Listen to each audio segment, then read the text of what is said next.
Тројца другари, Трескајот, Ќелешо и Мрсулајот, чита Александар Станојков. Си биле тројца другари. Еднио Трескав, катаден го ловела треската, други Ќелеш и третио Марсулав.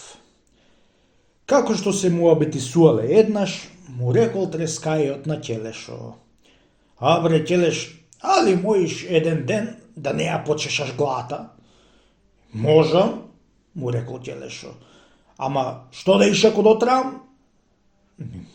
Една вечера ќе дам, му рекол Трескајот. На сите тројца. Ами ако не дотреиш пак ти даваш вечерата? Давам бре, му рекол Ќелешо. Ама и ти, ако не се оптегниш кога ќе ти дојде треска. Многу арно. Ами ти бре братко, му рекол на Мрсулајот Ќелешо. Можеш да дотреиш еден ден да не се усекниш мрсулите од носот?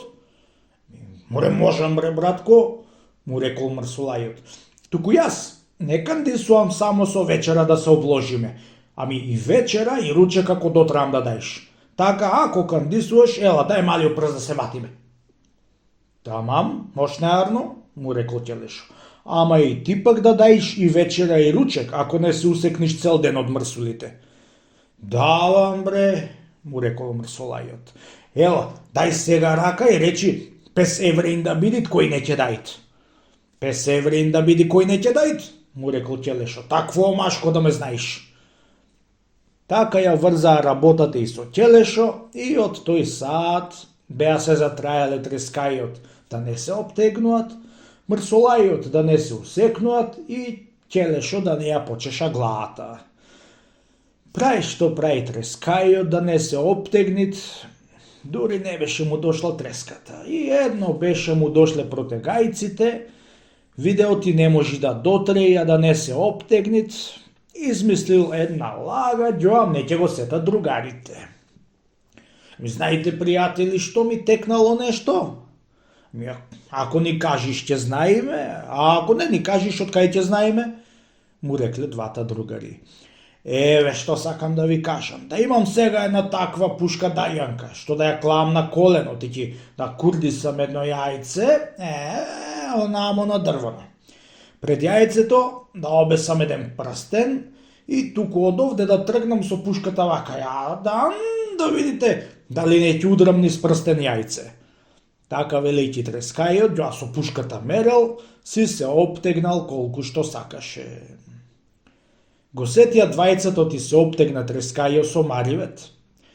Виде Ќелешо ти не се можело да дотрејот за да не се почешат во главата и тој скрои една лага.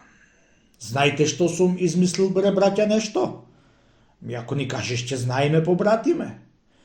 Да би имал еден кој многу јунак и добар.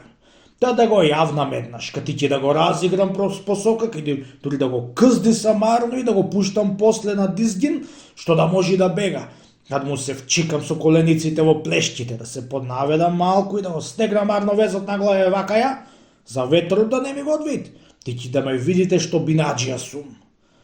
И Ќелешо со маривет си ја исчеша главата. Сега му е редот на Мрсулајот да се исекнет. Тој сиромав туку шмркат со носот и туку мислел каков маривет да направи за и тој да се усекнит и да не дај ручек и вечера.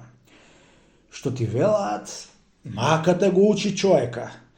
Брго беше му текнало еден маривет, бидејќи помеѓу двајцата седел и со десната рака поминал под носот, се избришал и ѓоа му кажувал на Трескајот, ти лажел.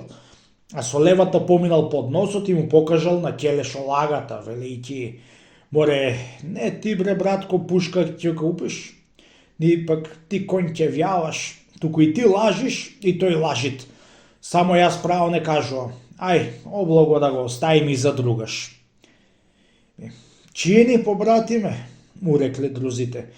Ај, за другаш ќе се обложиме, со поеќе нешто, не само со ручек и вечера, рекле двата, чунки сите со лага се исчепија од облого и си свршија работата од маката што си ја имаа.